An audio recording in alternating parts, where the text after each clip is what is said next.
সন্ধ্যার পর নির্জন রাস্তা দিয়ে ছুটছে একটা অ্যাম্বুলেন্স। কিছু দূর যাওয়ার পর রাস্তায় একটা গাছ পড়ে থাকে, ব্রেক চাপলো গাড়ি। সামনে কতজন মানুষ গাছটা কাটছে রাস্তা থেকে সরানোর জন্য। ড্রাইভার মাথা বের করে সামনে তাকালো, ঝড় নেই, তুফান নেই, গাছ পড়লো কোথায় থেকে। অ্যাম্বুলেন্স থেকে একজন বেরিয়ে এসে লোকগুলোর কাছে গিয়ে বলে, ভাই কতক্ষণ লাগবে আর? ওদের মাঝে একজন গাছটা কাটতে কাটতে বলে, ভাই আর 10 থেকে 15 মিনিটের মতো লাগবে, একটু অপেক্ষা করুন। তখন অ্যাম্বুলেন্সের ড্রাইভার মাথা বের করে বলে, ভাই গাড়িতে রোগী আছে, ইমার্জেন্সি হসপিটালে নিয়ে যেতে হবে, একটু তাড়াতাড়ি করুন। পেছন থেকে আরেকটা গাড়ি এসে হর্ন বাজিয়ে যাচ্ছে। অ্যাম্বুলেন্সের ড্রাইভার গাড়ি থেকে নেমে বলে, অন্ধ নাকি আপনি? দেখছেন সামনে একটা প্রবলেম হয়েছে, আর এটাও জানেন গাড়িতে রোগী আছে, তাহলে আহম্মকের মতো হর্ন দিয়ে যাচ্ছেন কেন বারবার? রুশান গাড়ি থেকে নেমে বলে, সরি ভাই, আমি জানতাম না বিষয়টা, আই এম রিয়েলি সরি। লোকটা একটা সিগারেট ধরিয়ে আর কিছু না বলে আবার গাড়িতে গিয়ে বসে। রুশান এবার এগিয়ে গিয়ে এসে গাড়ির জানালায় ভর দিয়ে বলে, ভাইয়া সিগারেট যে ধরালেন তাও আবার গাড়িতে উঠলেন, পেছনে যে রোগী আছে সেই খবর কি ভুলে গেছেন? ধোয়ার গন্ধ রোগীর সমস্যাও তো হতে পারে, তাই না? বলেই একটা হাসি দেয় রুশান। লোকটা তর্ক করলো না, চুপচাপ গাড়ি থেকে নামলো, একটু দূরে গিয়ে সিগারেট শেষ করবে এই উদ্দেশ্যে। রুশান এক হাতে লোকটাকে থামিয়ে বলে, দাঁড়ান, কথা শেষ হয়নি, গাড়ি চেক করবো আমরা। লোকটার চোখে মুখে এবার ভয়ের ছাপ ফুটে ওঠে। এবার গাছ কাটার লোকগুলো একটা একটা পিস্তল বের করে ঘিরে ধরলো অ্যাম্বুলেন্সের ড্রাইভার সহ বাকি দুজনকে। ভেতর থেকে আরেকজনকে বের করলো। মোট 4 জন মানুষ তারা। দুজন অ্যাম্বুলেন্স চেক করে ভেতরে দেখে 7টা ছেলে অজ্ঞান হয়ে পড়ে আছে ভেতরে। সবাইকে ইনজেকশন দিয়ে অজ্ঞান করে রাখা হয়েছে। সবগুলোই স্টুডেন্ট, বয়স 12 থেকে 18 এর মাঝে হবে। এদেরকে ঢাকার বাইরে নিয়ে যাওয়া হচ্ছিল। হয়তো আজকে রাত পার হলে ছেলেগুলোর কোনো হদিশও পাওয়া যেত না।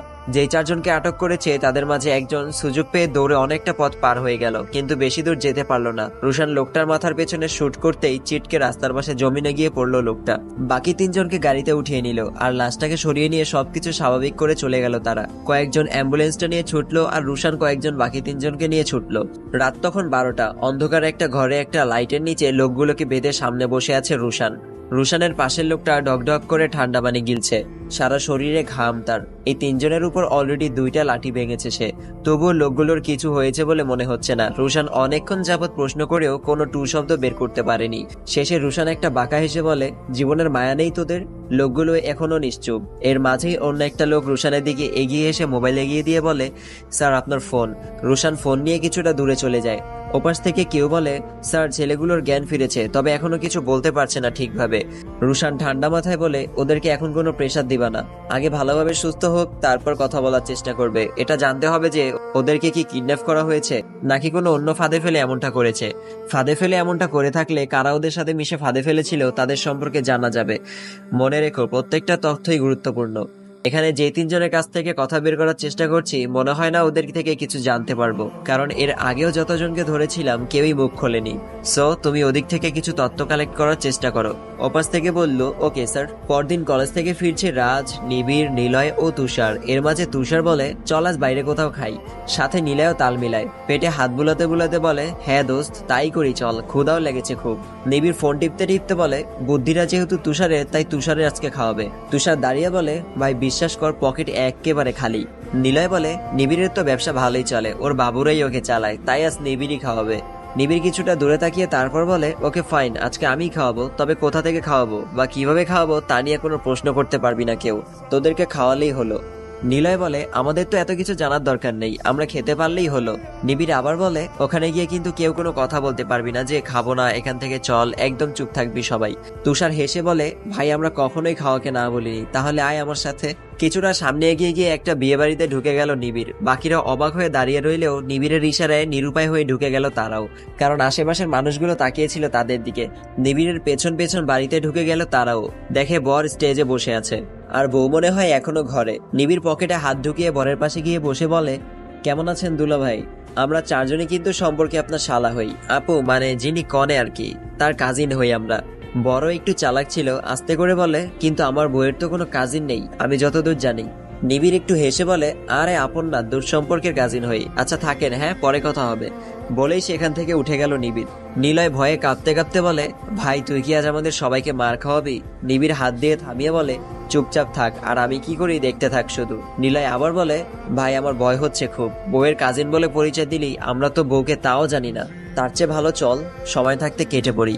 নিবিড় বলে, আরে আমরা ঢুকে পড়েছি, ভয় পাস না, আমার উপর ভরসা রাখ। এই বলেই ঘরের ভেতরে ঢুকে গেল নিবিড়। ওখানে একটা মেয়ে তাকে থামিয়ে বলে, আপনাকে তো চিনলাম না, আপনি কোন পক্ষের?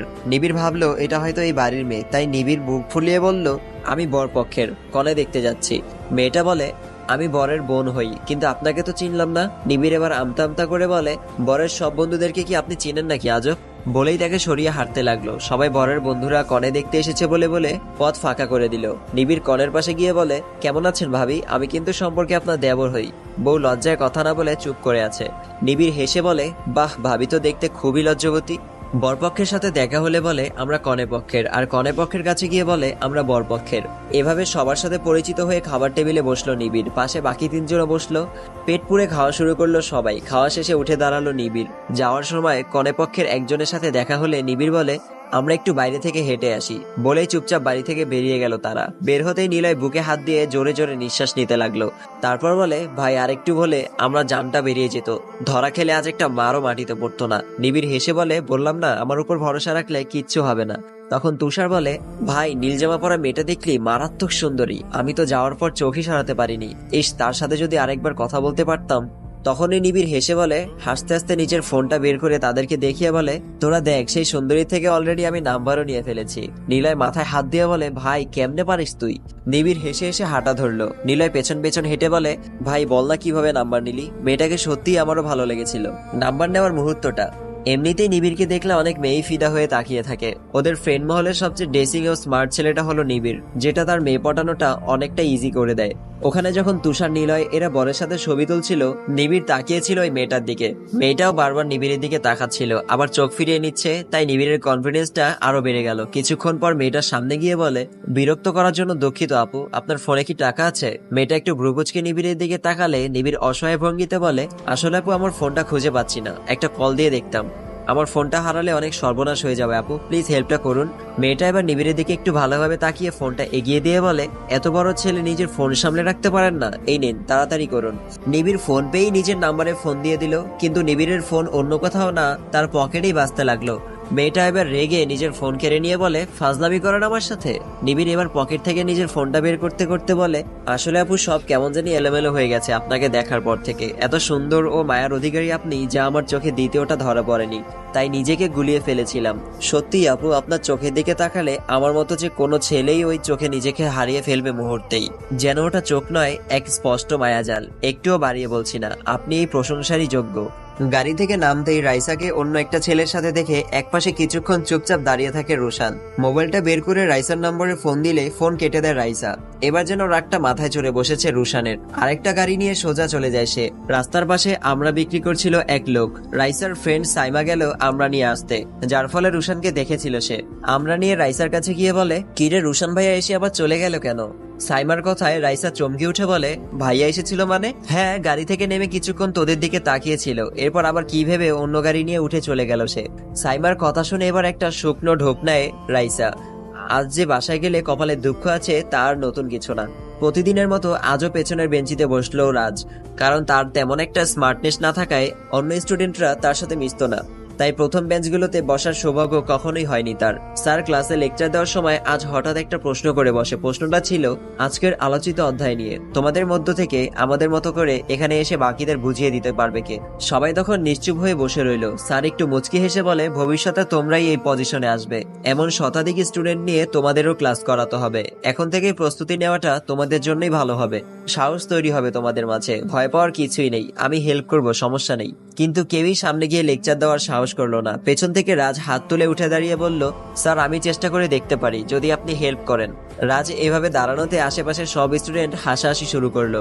আবার স্যারের একটা ধমকে চুপ হয়ে যায় সবাই। তারপর রাজকে ডেকে সামনে নিয়ে যায় স্যার। রাজকে পাশে দাঁড় করিয়ে স্যার বলে, উপরের সাজগোজ দেখে মানুষের যোগ্যতা বোঝা যায় না, যোগ্যতা প্রমাণে সাহসের প্রয়োজন হয়, যা ওর মাঝে আছে। তারপর রাজকে শুরু করতে বলে। একপাশ গিয়ে দাঁড়ালো স্যার। কিছু স্টুডেন্ট এখনো মুচকি মুচকি হাসছে। রাত সবার দিকে একবার চেয়ে কিছুক্ষণের মাঝে শুরু করলো ক্লাস। কিছুক্ষণের মাঝেই সবাই হাঁ করে তাকিয়ে থাকে রাজের দিকে। কারণ একজন প্রফেশনাল লেকচারের মতোই ক্লাস নিচ্ছে রাজ। চোখে মুখে কোনো ভয়ের বা নার্ভাস হওয়ারও ছাপ নেই। হেঁটে হেঁটে প্রত্যেক স্টুডেন্টকেই একেবারে হাতে ধরে বুঝিয়ে দিল সব, যা দেখে স্যার নিজেও অবাক হয়ে চেয়েছিল তার দিকে। পুরোটা ক্লাস সে এমন ভাবে নিল যেন সম্পূর্ণ বই তার মাথার মাঝে সেট করা আছে। ক্লাস শেষে স্যার রাজের কাঁধে হাত রেখে বলে, ওয়েল ডান বয়, এতক্ষণ এক মুহূর্তের জন্য তোমাকে আমার স্টুডেন্ট মনে হয়নি, মনে হয়েছিল একজন প্রফেশনাল লেকচারই লেকচার দিচ্ছিল। রাজ কৃতজ্ঞতা দৃষ্টিতে তাকিয়ে বলে, থ্যাংক ইউ স্যার। যে স্টুডেন্টগুলো ক্লাস শুরু হওয়ার আগেই রাজকে নিয়ে হাসাহাসি করছিল তারা সবাই এখন নিশ্চুপ হয়ে গেছে। তারা তো আর জানতো না যে তাদের সামনে ঘোরাফেরা করা আনস্মার্ট ছেলেটা কোনো সাধারণ ছেলে না। সে বাইরে থেকে পড়ালেখা কমপ্লিট করে এখানে এসে ছদ্মবেশে স্টুডেন্টের রূপ নিয়েছে। ক্লাস শেষে বাইরে যাওয়ার পর অরিন তার পাশে এসে বলে, তোমার পড়ার কৌশলটা আমাকে শিখিয়ে দাও না, মানে সামান্য স্টুডেন্ট হয়ে এত কিছু কিভাবে মনে রাখো তুমি? রাজ একটু হেসে বলে, একটা উদাহরণ দেই, লাইফে সফল কাউকে দেখে হাততালি দিলেই নিজেও সফল হওয়া যায় না, যার জন্য প্রয়োজন হয় প্রতিজ্ঞা, প্রচেষ্টা, পরিশ্রম। এই ট্রিপল পি তোমার নিজের সাথে মিশিয়ে নিলে একদিন তুমিও সফল হবে। নিজ থেকে চেষ্টা না করলে অন্য কেউ তোমাকে তার শরবত বানিয়ে খাইয়ে দিলেও কোনো লাভ হবে না। অরিন একটু হেসে বলে, ওফ রাজ, এখানে আপাতত জ্ঞান দেওয়া অফ রাখো। অরিনের কথা কিছু না বলে সামনের দিকে এগিয়ে গেল রাজ। হাতে ও কপালে ব্যান্ডেজ নিয়ে কোনো রকম ঘরে ঢুকলো তুষার। ফরিদ আন্টি দেখেই তাড়াহুড়ো করে তাকে ধরে সবাইকে ডেকে নিচে নিয়ে আসে। সবাই জিজ্ঞেস করলে তুষার মান সম্মানের ভয়ে বলে, রাস্তা পার হচ্ছিলাম, একটা গাড়ির সাথে ধাক্কা লেগেছিল। কথাটা অবিশ্বাস করার মতো না, তাই বিশ্বাস করে নিল। সবাই তুষারকে ধরে রুমে নিয়ে গেল। ফরিদ আন্টি বলে, কিছু খেয়েছো? তুষার দুই দিকে মাথা নাড়িয়ে আস্তে করে বলে, না আন্টি, কিছু খেতে ইচ্ছা করছে না এখন। ফরিদ আন্টি বসা থেকে উঠে বলে, তোমরা থাকো, আমি তুষারের জন্য স্যুপ বানিয়ে আনছি। বলেই চলে গেল সে। বাকিরাও একে একে চলে গেল। নিবিড় গালে আঙুল দিয়ে চিন্তিত ভঙ্গিতে বলে, আসল কাহিনীটা কি? তুষার এবার তার দিকে চেয়ে দেখে কেউ নেই। তারপর বলে, তোর জন্য হয়েছে সব। নিবিড় একটু অবাক হয়ে বলে, আমার জন্য মানে? তুষার বলে, তোর কথা মতো আমি ওই দিনের সব টিপস রাত জেগে মুখস্থ করেছি। আজকে দেখি একটা সুন্দরী মেয়ে রাস্তায় একা দাঁড়িয়ে আছে, আমি ভাবলাম মেয়েটাকে একটু পটানোর ট্রাই করে দেখি। তোর কথা মতো প্রথমে ওর সামনে দাঁড়িয়ে হাই হ্যালো করে পরিচিত হলাম, তারপর মুখে হাসি রেখে তাকে গুরুত্ব দিয়ে কথা বলছিলাম। হঠাৎ দেখি মামা কোথায় থেকে মেয়েটার বয়ফ্রেন্ড এসে হাজির। এরপর আমার এই অবস্থা। নিবিড় কপালে হাত দিয়ে বলে, তোকে প্রথমেই যে মেয়েটা জুতা খুলে পেটায়নি, এটাই তোর ভাগ্য।